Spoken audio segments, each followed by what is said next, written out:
একটা ছোট্ট গ্রামে থাকতো জয়নব নামে এক মা। একমাত্র ছেলে রফিক ছিল তার পৃথিবী।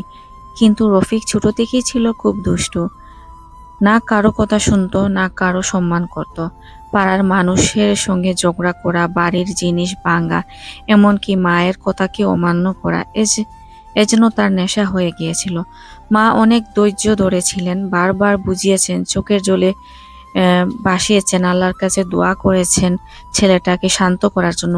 কিন্তু একদিন অনেক খারাপ কাজ করে ফেললো। পাড়ার মানুষ অনেক রাগান্বিত হলো রফিকের উপর। তো মা রাগ করে বলে ফেলেছিলেন, তুই মরে যা রফিক, বেঁচে থেকে কি করবি? আমার জীবনটাকে নষ্ট করে দিলি। এ কথা রফিকের মনে গভীর কষ্ট দিয়ে যায়। অভিমানে বাড়ি থেকে বের হয়ে যায় পরদিন সকালে। জানে না কোথায় যাবে সে, কেবল হাঁটতে থাকে। হাঁটতে হাঁটতে এক সময় ক্লান্ত হয়ে পড়ে এক রাস্তায়। হঠাৎ একটা ট্রাক তার দিকে এগিয়ে আসে। চোখের সামনে মৃত্যু। আসসালামু আলাইকুম। আজকে আপনাদের সাথে একটি গল্প শেয়ার করতেছি। এটা একজন মা ছেলেকে বদুয়া দেওয়ার কারণে ছেলে মৃত্যুর পথে চলে যায়, সেটা আপনাদের সাথে আমি শেয়ার করতেছি। প্রথম থেকে শেষ পর্যন্ত শোনার আমন্ত্রণ রইল। যে সময় রফিক ট্রাকের সামনে এসেছিল, তখন একজন বৃদ্ধ লোক দেখতে পেরেছিলেন। দৌড়ে এসে রফিককে বাঁচিয়ে নিলেন। একটা গাছের নিচে বসে উনি জিজ্ঞেস করলেন যে, বাবা তোমার কি হয়েছে, কেন মরার জন্য এরকম গাড়ির সামনে আসছো? তখন রফিক বলল যে, কেঁদে কেঁদে, আমাকে মরতে দিন, আমার মা আমাকে ভালোবাসে না, আমার কেউ নেই। তখন উনি বললেন যে, চল তোমার মায়ের বাসায় ফিরিয়ে দিয়ে আসি। রফিক বলল যে, আমি যাব না। তখন বৃদ্ধ ছিলেন একজন দরবেশ এবং পীর। তো উনি ওনার আস্তানায় ওকে নিয়ে গেলেন, গিয়ে ওকে খাবার দাবার দিলেন, শোবার জন্য জায়গা দিলেন। তারপর অনেক বুঝালেন, কিন্তু রফিক বলল যে, না আমি যাব না, কারণ আমার মা আমাকে দেখতে পারেন না। সে সময় ছোট বাচ্চা তো, মানে 7-8 বছরের বাচ্চা তো, অনেকটা অভিমান ওর ভিতরে চলে এসেছে। তখন এই দরবেশ বাবা বলেন যে, আচ্ছা তুমি আমার সাথে থাকতে পারো, কিন্তু আমি যা বলবো তুমি তাই করতে হবে। উনি বলেন যে, আচ্ছা ঠিক আছে। এরপর থেকে দরবেশ বাবা এই রফিককে অনেক মানুষ বানানোর জন্য চেষ্টা করতে লাগলেন, ওকে দিনই শিক্ষা দিলেন। উনি বোঝানোর চেষ্টা করলেন যে মা বাবাকে শ্রদ্ধা করা কি বা ভালো ব্যবহার কাকে বলে। উনি ওনার মতো করে রফিককে করতে রাখলেন। রফিকও ধীরে ধীরে আস্তে আস্তে মানে চেঞ্জ হতে লাগলো। এভাবে অনেকটা বছর পার হয়ে গেছে। এরই মধ্যে রফিকের মা বাবা খুবই গরিব। ওনারা অনেক খুঁজেছেন ওকে। উনি বুঝতে পারেনি যে রফিক এই কাজটা করবেন বা করবে। তো ওনারা অনেক খোঁজার পর ওকে তো আর পেলেন না। ওনারাও মানে আল্লাহর কাছে কান্না করতে লাগলেন যে বাচ্চার জন্য। 1 বছর 2 বছর এভাবে 7-8 বছর হয়ে গেল। রফিক তো আর ফিরে আসলো না।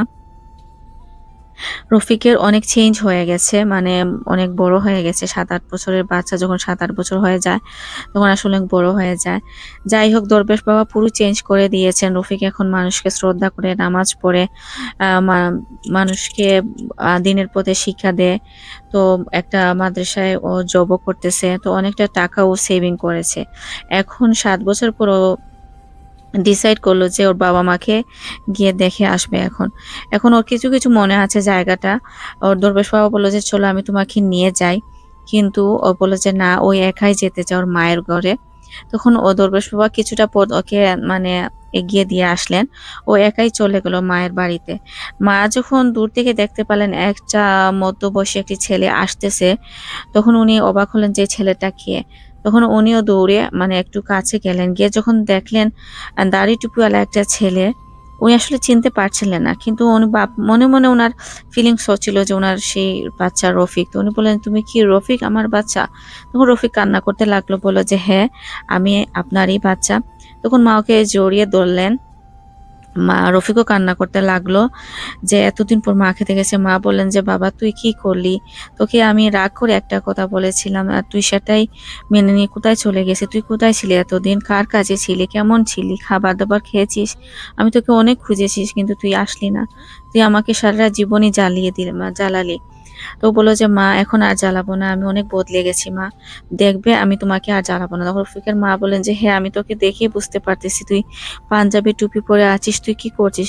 তখন রফিক সবকিছু খুলে বললো মাকে, যে কিভাবে ও দরবেশ বাবার কাছে গেল, দরবেশ বাবা কিভাবে ওকে মানে জায়গা দিল, কিভাবে ওকে দিনই শিক্ষা দিল, এখন ও কি করতেছে।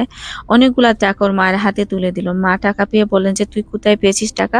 তো বললো যে, আমি একটি মাদ্রাসায় চাকরি করেছি, সেখান থেকে পেয়েছি, আমি চুরি করিনি।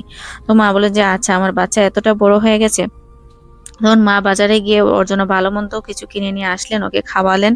রফিকের বাবাও দেখে অনেক খুশি যে এতদিন পর ছেলেটা এসেছে। ওনারা ভেবেই নিয়েছিলেন যে ওনার ছেলে মারা গিয়েছে, কিন্তু না, রফিক ফিরে এসেছে। খাবার দাবার করার পর রাতের বেলা রফিক নামাজ পড়তেছে। নামাজ পড়ে মানে দোয়া করতেছে যে আল্লাহ পাক আপনাকে অনেক ধন্যবাদ, আমাকে এই জায়গায় আমার বাবা মাকে দেখার তৌফিক দিয়েছেন, আপনাকে অনেক শুকরিয়া। বাবা মা দূর থেকে দেখতে পাচ্ছেন যে ছেলের এতটা পরিবর্তন, যে ছেলের জন্য পাড়া প্রতিবেশী অতিষ্ঠ ছিল, সেই ছেলে আজকে কিভাবে দিনের পথে চলে এসেছে। যাই হোক, বাবা মা অনেক খুশি ও দোয়া করলো। তারপর রাতের বেলা তাহাজ্জুদের নামাজও পড়লো। রফিক এসে পড়ে দোয়া করতেছে। মা উঠে দেখলেন যে একটি রুমের একটু মানে লাইটটা অন করা, তো উনি গিয়ে দেখলেন যে রফিক নামাজ পড়তেছে। তো মা দূর থেকে শুনতে পারলেন রফিক দোয়া করতেছে যে আল্লাহ, আপনি যদি চান এখন আমাকে নিয়ে নিতে পারেন এই দুনিয়া থেকে, কারণ আমি আমার মায়ের স্বপ্নটা পূরণ করেছি, আমার মা বাবাকে দেখেছি, আমার মা বাবাকে আমি প্রমাণ করতে পেরেছি যে আমি ভালো মানুষ হয়ে গেছি। তখন আপনি চাইলে এখন আমাকে নিতে পারেন। রফিকের মা একটু অবাক হয়ে গেলেন যে ছেলেটা এখনো সেই কথাটা মনে রেখেছে। যাই হোক, ওনার ভিতরটা একটু কেঁপে উঠলো। রফিক রাতের বেলা শুলো।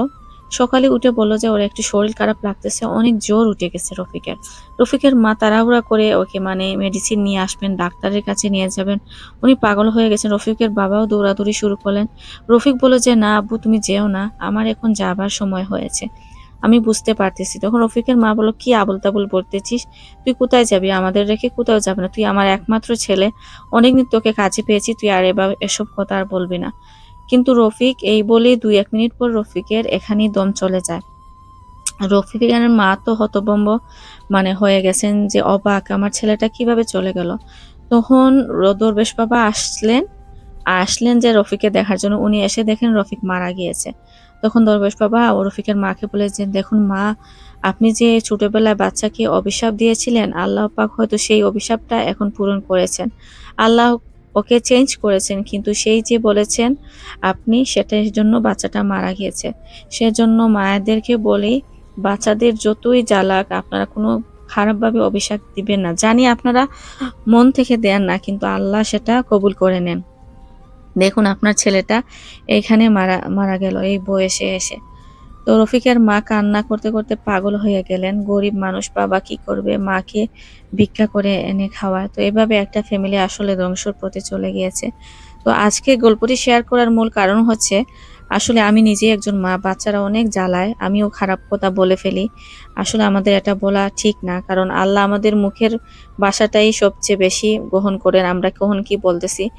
বাচ্চারা যদি দুষ্টামি করে আল্লাহ পাকে যে সাহায্য চাইবেন, কখনো এটা বলবেন না। আল্লাহ আমাকে তৌফিক দান করুন, বাকি সব মায়েদেরকেও বুঝার তৌফিক দান করুন। তো আজকে কেমন লাগলো আমার এই গল্পটি, এখানেই শেষ হচ্ছে। আশা করি আপনাদের ভালো লেগেছে, আমার খুব ভালো লেগেছে। ব্যতিক্রমধর্মী একটি গল্প। আপনারা লাইক করবেন, কমেন্ট করবেন, আপনাদের ফ্যামিলির সাথে শেয়ার করবেন। আসসালামু আলাইকুম। পরবর্তী ভিডিও দেখা